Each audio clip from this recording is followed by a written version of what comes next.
Ça vaut 120 euros, ce truc-là. Les mecs, le jour, je fais voir ça, un mec, il est DRH, c'est directeur à Bercy, DRH à Bercy, directeur relations humaines. Il croit quoi? Il croit que pour 120 euros, le bouquin, il va avoir des plaques d'or, des rubis, des machins. C'est pas ça un livre, c'est la rareté, quoi. Si ce bouquin-là, il vaut 5 euros, je serais prêt à le vendre 5 euros. Et que celui-là, on me donnerait 80 euros, je serais pas heureux, il y a une différence. Bien. Tu vois, alors l'autre 75 euros, je dis, c'est pas cher. Hein. Et tu il repart comme ça, comme si c'était une plaisanterie, mais c'est son porte-monnaie. Ça vaut entre 90 et 120, je sais pas rien. Hein. Je les mets à 75, je suis gentil. Hein. Hier, il y a un mec qui m'a dit, ah, dis donc, il est bon, le bouquin. C'est bête que je l'ai déjà, parce qu'il me dit, en plus, il est hyper coté. C'est une coupe de Toulouse-Lautrec en plus. La couverture, c'est la première édition, avec la couverture de Toulouse-Lautrec, spécialement faite par Toulouse-Lautrec pour le livre. Je suis pas rien, moi, qui veut du pognon. Je suis pas rien. Attends, il est marrant. Je vais pas lui laisser à 5 euros, non. En plus, les mêmes pleureurs, les mêmes gens qui pleurent, c'est des gens, ils pleurent d'un côté, et quand tu vas chez eux, ils pleurent dans l'autre sens pour que tu leur achètes le max les bouquins. Non, mais ça me fait trop, je suis trop mort. Date d'origine de notre métier Henri IV.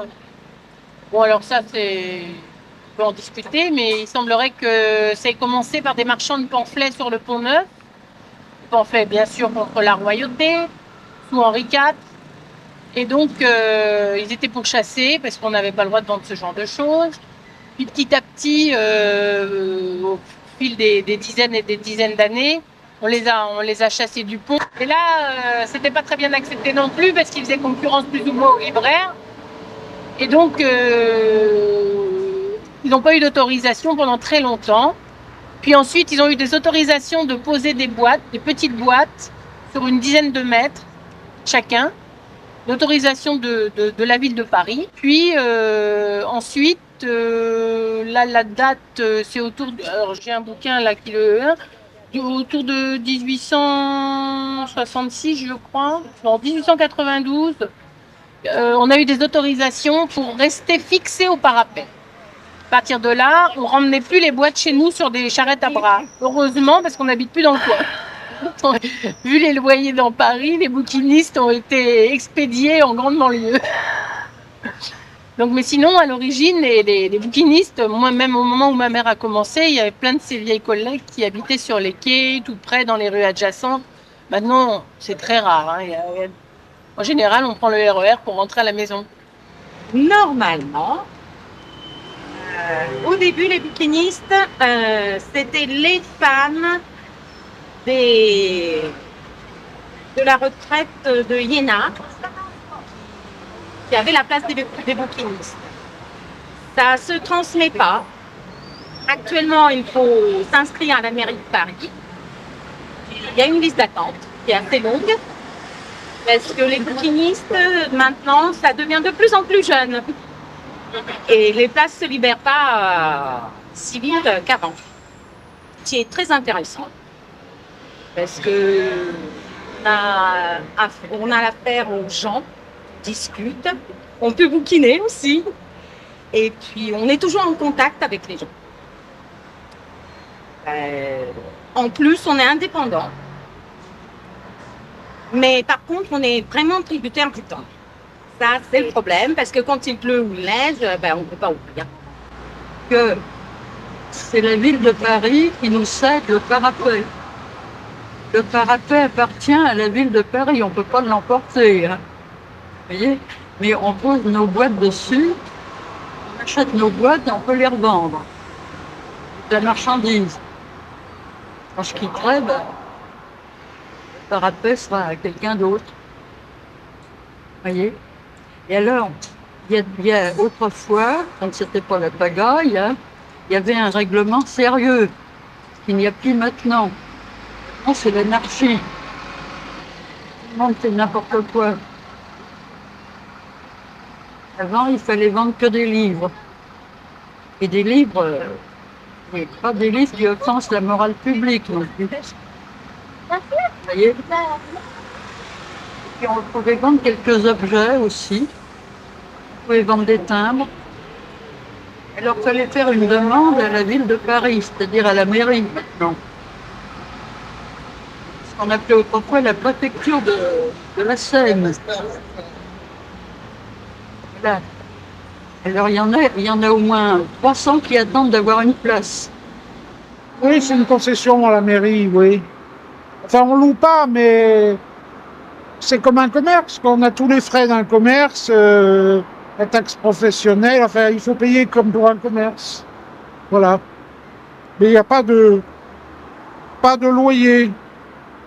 Ça se renouvelle tous les ans. Ils peuvent vous dire c'est terminé ou bien voilà. Quoi, Registre du commerce et puis on paye aux cotises, aux caisses de retraite, maladie et tout est quanti.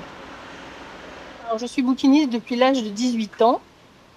J'ai pris en fait le goût de ce métier à travers ma mère qui a été bouquiniste pendant une dizaine d'années à la fin de sa carrière. Pas carrière, si on peut appeler ça une carrière. Et donc, dès l'âge de 9 ans, je venais sur les quais et j'aimais déjà l'ambiance. Et bon, les livres, c'est venu tout doucement avec. Et j'adore la lecture, j'aime les livres, j'aime les vieux livres. Et c'est ce qui m'a, et surtout la liberté, c'est ce qui m'a amené à devenir bouquiniste. Parce qu'on est seul maître à bord. C'est-à-dire qu'on ouvre quand on veut, on ferme quand on veut, c'est le porte-monnaie qui commande. Et donc ça fait 35 ans cette année que je suis bouquiniste. J'ai pas été nommée tout de suite, j'ai d'abord travaillé un peu avec ma mère, mais j'étais sur les quais à l'âge de 18 ans. Comment je trouve mes livres? Alors je les trouve en salle des ventes, principalement en salle des ventes. J'achète à des particuliers aussi. Et puis parfois des gens qui passent, mais c'est très peu comme ça. Je fais plutôt des adresses et en salle des ventes. Quelques brocantes pendant les vacances. Je vais aux Puces, à Daligre, à Clignancourt. Enfin, je ne vais plus parce que c'est trop loin pour moi. À la porte de Montreuil, enfin partout, il y a des brocantes, quoi. Et puis alors, il y a des gens aussi qui passent et puis qui vendent leurs livres. Mais c'est pas souvent qu'il y a des livres intéressants à acheter. J'avais déjà beaucoup de livres. J'avais environ 5000 à 6000 livres. J'achète sur les marchés. Il y a des gens qui vendent leurs livres. Je fais les bibliothèques où les gens s'épargnent dans la bibliothèque. Ils les achètent. Voilà. Les gens sur lesquels qui viennent spontanément vendre des livres. Quand ce sont des livres intéressants, on les achète.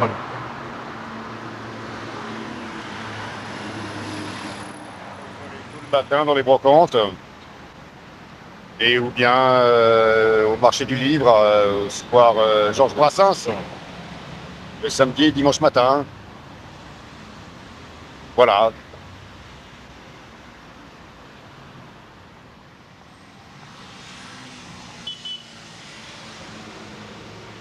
Dans les poubelles parfois.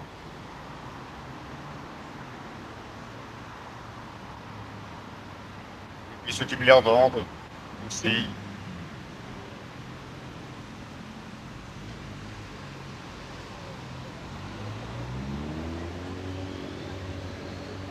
Ben, c'est les gens qui me les amènent quand ils en ont marre. Parce qu'il y en a, ils passent une vie à collectionner et la bonne femme, quand il a cassé sa pipe, elle passe 5 minutes à débarrasser. Et vice-versa. Tu comprends? Parce qu'il a tellement fait chier, ça prend de la place, que 5 minutes après, elle vient, si elle peut faire, tirer un peu d'argent. Et même des fois, il te les donne. Je préfère quand il les donne, ça coûte moins cher. Ah, moi, je vais au plus, il y a des gens qui passent, et puis voilà. Moi, j'ai pas de voiture, sinon les collègues, ils vont dans les brocantes. Partout, hein. C'est bien en France qu'à l'étranger. Moi, j'ai tout au plus, les gens qui passent comme ça, sur les quais, et puis qui ont des livres à vendre. Ben, les livres, on les cherche chez les particuliers, dans les vide-greniers, chez les brocanteurs. Quelquefois, il a des brocanteurs qui sont en boutique. Quelquefois, un brocanteur achète tout. Mais les brocanteurs, en général, ils ne s'intéressent pas aux livres. Parce qu'ils ne les connaissaient pas. Parce qu'ils ne sont pas des connaisseurs des livres. Ils ne sont pas des lecteurs, vraiment. Alors, quelquefois, ils se trompent. Ça veut dire, En général, les savoirs, ça sert, c'est pas pour gagner sa vie, parce que si l'autre ne connaît pas, on ne dit pas la vérité, quoi. On est des menteurs.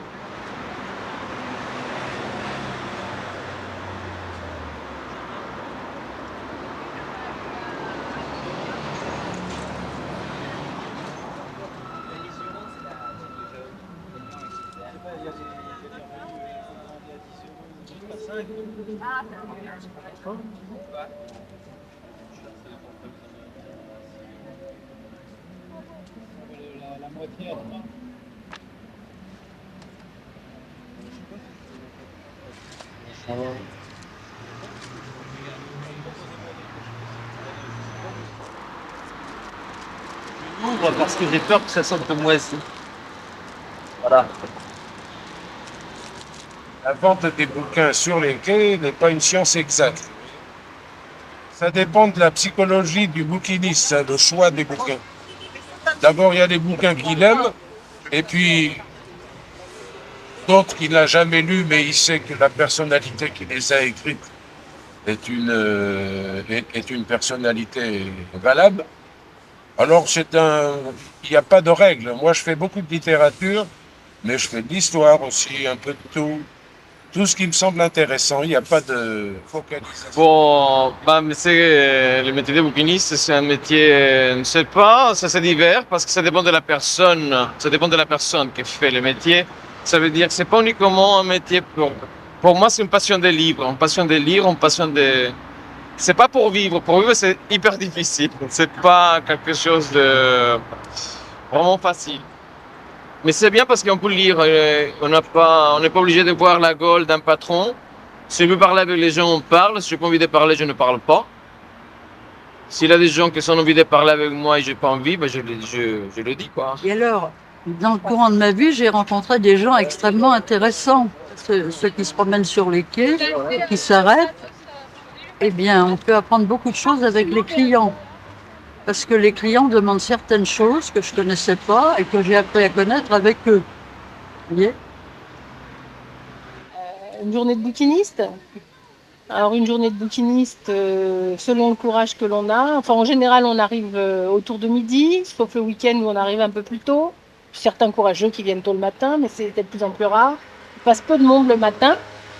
Donc j'arrive sur les quais, j'ouvre mes boîtes, ça prend environ une demi-heure. J'installe ma marchandise. Parfois, je couvre des livres. Je fais un peu de réassort dans ce qui est un peu moderne. C'est-à-dire, j'ai pas beaucoup de moderne, moi. Je m'y refuse.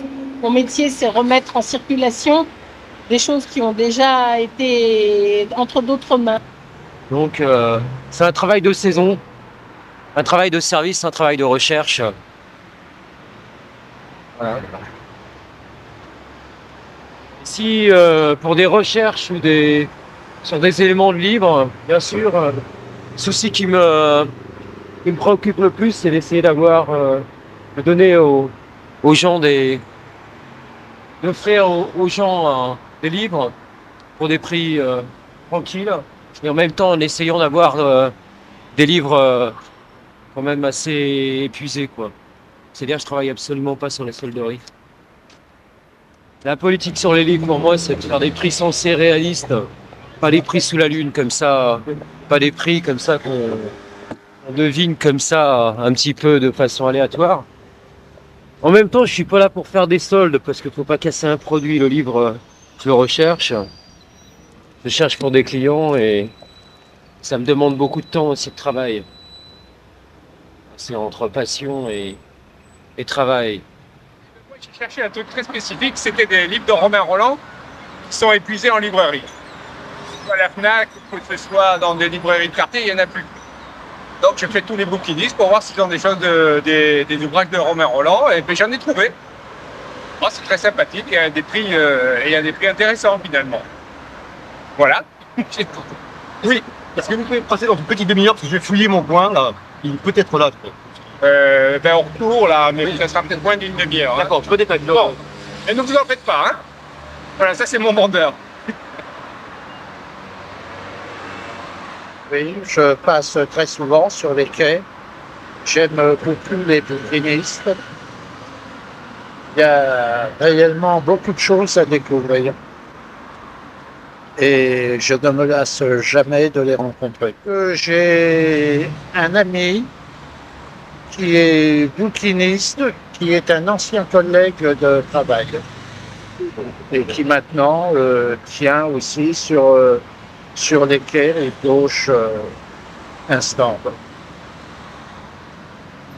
J'ai aussi un ancien libraire du 8e arrondissement de Paris que je vois tous les jours, avec qui je fais la causette pendant près d'une demi-heure des fois. Et je le connais, lui, depuis 42 ans. Il tenait sa boutique à côté du bureau où j'étais dans le 8e arrondissement. Il est devenu bouquiniste après qu'il ait fermé et vendu sa librairie.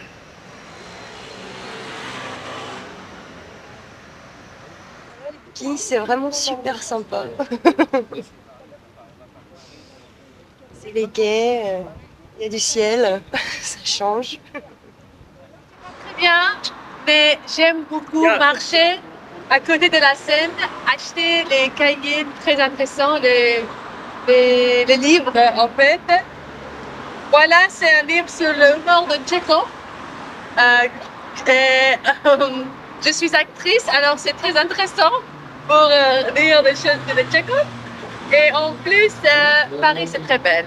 Moi, je trouve que c'est très bien parce qu'on trouve des livres qu'on ne trouve pas ailleurs. Et puis, je sais pas quoi dire. Moi, j'aime bien. Là, je viens d'acheter Idiot et Crime et Châtiment. Voilà. Ben, si, j'aime bien me balader ici, mais j'y viens assez rarement, d'abord parce que j'habite pas Paris. Alors, qu'est-ce que vous voulez que je dise? Ben, ce que je viens y faire, c'est chercher des bouquins sur des sujets qui m'intéressent et qu'on trouve plus nulle part, quoi. C'est qu'il faut qu'ils soient là, c'est impératif. On ne peut pas s'en passer, sans on s'embêterait sur les quais. Ben, les monuments d'un côté, la Seine au milieu et les bouquinistes, c'est magnifique. Et je crois que j'ai été à Rome, j'ai fait pas mal de villes, de capitales européennes, et c'est spécifique à la Seine, hein. Spécifique à Paris, les boîtes vertes.